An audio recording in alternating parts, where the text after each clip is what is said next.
Hi guys. तो आप सुन रहे थे मेरे साथ मस्त मौला भाग 5। कैंटीन से बाहर आते ही नीलम ने कहा, मिष्टी आखिर तुझे हो क्या गया है? तुझे मैंने आज तक इतने गुस्से में पहले कभी नहीं देखा, और वो भी सिर्फ एक सैंडविच के लिए तू उससे लड़ पड़ी। फिर नीलम सैंडविच का एक टुकड़ा खाते हुए फिर बोली, मिष्टी, उसने ये सैंडविच ले भी लिया था तो तू दूसरा ले आती। अब इसमें कोई स्पेशल मसाला या एक्स्ट्रा मक्खन तो डाला नहीं है जो तूने इसके लिए उस बेचारे को इतना कुछ सुना दिया। चल, अब जो हुआ सो हुआ, ये ले सैंडविच खा और अपना मूड ठीक कर। मिष्टी को नीलम की बात सुनकर अपनी गलती का एहसास हुआ तो उसने सैंडविच का एक टुकड़ा उठाते हुए कहा, हाँ नीलू, शायद मैंने उसे कुछ ज्यादा ही सुना दिया। एक सैंडविच के लिए मैंने कुछ ज्यादा ही रिएक्ट कर दिया। आई एम सॉरी नीलू। तो नीलम ने कहा, सॉरी मुझे नहीं, जाकर उस हैंडसम को बोल।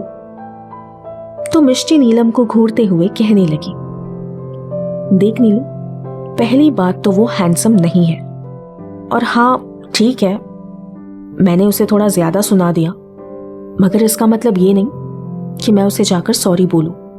तूने देखा ना कैसे बदतमीजी से बात कर रहा था वो, इसीलिए मैं उसे सॉरी नहीं बोलने वाली, समझी तू? अब चले, क्लास के लिए देर हो रही है। कहकर मिष्टी आगे बढ़ गई तो नीलम भी सैंडविच का खाली पेपर प्लेट कूड़ेदान में डालते हुए चिल्लाई, अच्छा बाबा, मत बोल उसे सॉरी, मगर रुक तो जा मेरी माँ। और मिष्टी के पीछे चली गई। यहां अक्षय कैंटीन में बैठकर परेशान हो रहा था, ये सोचकर कि आखिर कोई लड़की उसे बदतमीज कैसे बोल सकती है, और शायद ही आज से पहले किसी लड़की ने उसे इतना सुनाया हो, इसीलिए उसे ये बात हजम नहीं हो रही थी। उसे इस तरह परेशान देखकर उसका दोस्त कम भाई ज्यादा, जिसका नाम है कुणाल, उसकी हंसी छूट गई। जैसे मिष्टी की सबसे अच्छी दोस्त नीलम है, ठीक उसी तरह अक्षय का सबसे अच्छा दोस्त कुणाल है। तो अक्षय बोला, तुझे किस बात पर इतनी हंसी आ रही है? क्या यहाँ पर कोई स्टैंड अप कॉमेडियन चल रही है जो तू दांत दिखाए जा रहा है? तो कुणाल अपनी हंसी रोकते हुए बोला, अरे भाई, गुस्सा क्यों हो रहा है? छोड़ ना, अब जाने भी दे। और तुझे कब से इतना फर्क पड़ने लगा किसी की बातों से? तो अक्षय ने कहा, हाँ सिली गर्ल, भला मुझे क्यों फर्क पड़ेगा? I really don't care bro. और वैसे भी वो कहते हैं ना, if you don't have haters you are not interesting. कहकर वो अपने अंदाज में मुस्कुराने लगा और कैंटीन वाली लड़की से कहा, ए छोटू, एक गर्मा गर्म कड़क अदरक वाली बढ़िया सी चाय पिला दे। तो छोटू ने कहा, जी भैया अभी लाया। मिष्टी और नीलम क्लास खत्म होने के बाद दोनों कॉलेज से घर के लिए निकल गई। घर आकर मिष्टी सीधा अपने कमरे में चली गई तो मीनाक्षी जी ने नीलम से पूछा, इसे क्या हो गया? इसका मूड क्यों इतना खराब है? सब ठीक तो है ना बेटा? तो नीलम ने कहा, कुछ नहीं आंटी, बस वो थोड़ा सा थक गई है शायद, इसीलिए मैं उसे देख कर आती हूँ। कहकर नीलम वहां से चली गई। नीलम ने मीनाक्षी जी से सच नहीं कहा क्योंकि वो उन्हें परेशान नहीं करना चाहती थी, इसीलिए उन्हें कुछ ना बताना ही उसने ठीक समझा। नीलम और मिष्टी बचपन से ही एक दूसरे के बहुत अच्छे दोस्त हैं।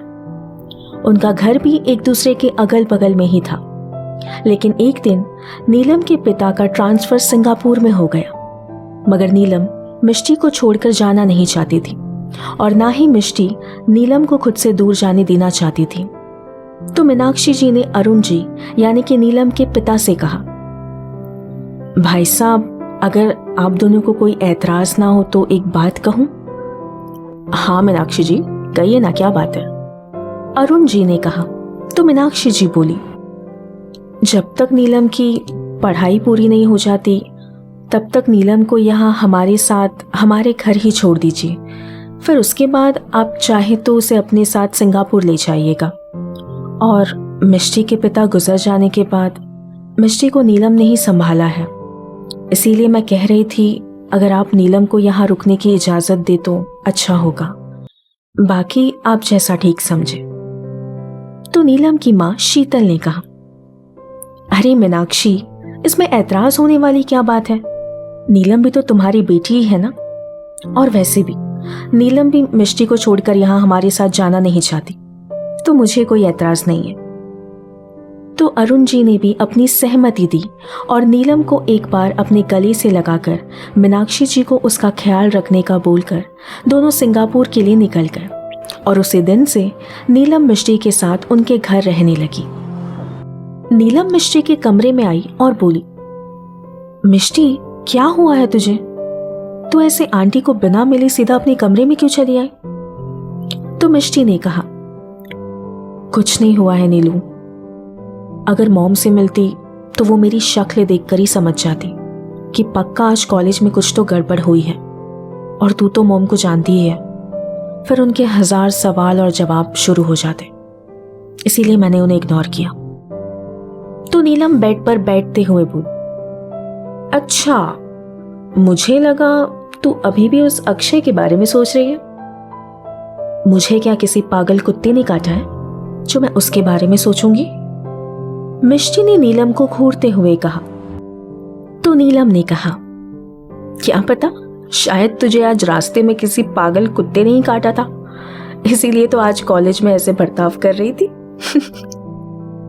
कहकर नीलम जोर जोर से हंसने लगी और उसे छेड़ने लगी। अक्षय कॉलेज से जैसे ही घर आया, उसने देखा घर पर कुछ लोग आए हुए हैं, तो उन्हीं उनकी तरफ जाने लगा। तभी उसी वक्त उसकी माँ सरिता जी ने उसे रोका और फौरन उसे वहां से खींच कर लेकर चली गई। मॉम, आप मुझे इस तरह कहाँ लेकर जा रही हैं? और घर पर ये लोग कौन आए हुए हैं? और आप मुझे उनसे मिलने क्यों नहीं दे रही? अक्षय ने सरिता जी से पूछा। तो सरिता जी ने कहा, शांत हो जा, सब बताती हूँ। वो लोग जो घर पर आए हैं वो तेरे पूजा दी को देखने के लिए आए हैं। ओह वाओ, तब तो मुझे भी जाकर देखना चाहिए कि डैड किस लंगूर को ढूंढ कर लाए हैं मेरे दी के लिए, और जरा मैं भी तो देखूं कि वो लड़का मेरे दी के लायक है भी या नहीं। अक्षय उत्साहित होते हुए बोला और जैसे ही जाने लगा, सरिता जी ने उसे फिर से रोकते हुए कहा, तू कहीं नहीं जाएगा, और उनके सामने तो बिल्कुल भी नहीं। लेकिन क्यों मॉम, मुझे भी अपने होने वाले जीजू को देखना है। अक्षय ने रोनी सी सूरत बनाकर कहा, अक्षय, तू अपने डैड को जानता ही है, वो नहीं चाहते कि तू अभी उन लोगों से मिले, क्योंकि वो नहीं चाहते तू कोई भी गड़बड़ करे। उन्होंने कहा है जब तक रिश्ता फाइनल नहीं हो जाता तब तक तुझे उनसे ना मिलने दे। सरिता जी उसे समझाते हुए बोली तो अक्षय ने अपना मुंह बना लिया और फिर कहा, आखिर डैड को मुझसे प्रॉब्लम क्या है मॉम? उन्हें तो हमेशा मेरी खामियां ही नजर आई है, मेरी खूबियों को तो जैसे वो देखना ही नहीं चाहते। कहकर वो घर के पीछे वाले रास्ते से सीधा ऊपर अपने कमरे की ओर चला गया। मोहित, जो लड़का पूजा को देखने आया था, उसके घर वालों को पूजा बहुत पसंद आई और मोहित तो पूजा को देखते ही उसे पहली नजर में ही पसंद आ गई।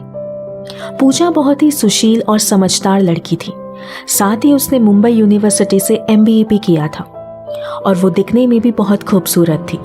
मोहित के पिता विजय जी बोले, देखिए भाई साहब, हमें तो पूजा बिटिया बहुत पसंद आई और हमें मोहित के लिए बिल्कुल ऐसी ही लड़की की तलाश थी, और पूजा हमारे मोहित के लिए एकदम सही लड़की है।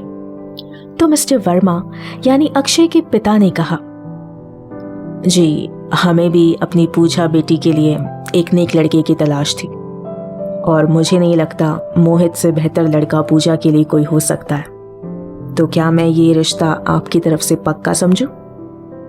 अरे बिल्कुल भाई साहब, हमारी तरफ से ये रिश्ता पक्का ही समझिए। विजय जी मुस्कुराकर बोले। तो वर्मा जी ने सरिता जी से कहा, अरे भाग्यवान, जरा मिठाई वगैरह लाइए और सबका मुंह मीठा करवाइए। जी, मैं अभी लाती हूँ। सरिता जी ने जाने से पहले कहा। फिर सब कुछ सोच विचार के साथ सगाई की तारीख फिक्स कर दी। सगाई की तारीख 1 महीने बाद की थी। सभी बहुत खुश थे, मगर अक्षय अपने कमरे में गुस्से से यहां से वहां चक्कर काट रहा था और फिर खुद से कहने लगा, बहुत नाइंसाफी हो रही है अक्षय तेरे साथ। कुछ कर, कुछ सोच। आखिर मैं नीचे जाऊं तो जाऊं कैसे? फिर थोड़ी देर कुछ सोचते हुए उसके दिमाग में एक आइडिया आया। उसने फटाफट अपनी अलमारी खोली और उसमें कुछ ढूंढने लगा और फिर पूरी अलमारी उलट पलट करने के बाद उसमें से एक हल्के नीले रंग का कुर्ता पजामा निकाला और उन कपड़ों को लेकर आईने के सामने जाकर उसे खुद पर लगाते हुए बोला, अब अगर नीचे जाना है तो थोड़ा संस्कारी वाला लुक तो लेना पड़ेगा। चल बेटा अक्षय, अब जल्दी से नहा ले। वैसे भी 2 दिन से नहाया नहीं हूं। अब अच्छे से नहा धोकर ये संस्कार पहन, अब मेरा मतलब ये कपड़े पहन लेता हूं। आखिर मेरे दी का रिश्ता पक्का होने जा रहा है और उसमें मैं ही ना रहूं, ऐसा नहीं हो सकता। कहकर वो बाथरूम की ओर चला गया। फिर अक्षय थोड़ा डिसेंट बनकर सीधा नीचे चला आया। जैसे ही वो सबके सामने आया, सभी उसे देखने लगे, खासकर वर्मा जी उसे आश्चर्य होकर देखने लगे। फिर अक्षय आया और वर्मा जी के पैरों को छूते हुए बोला, पाए लागो पिताजी।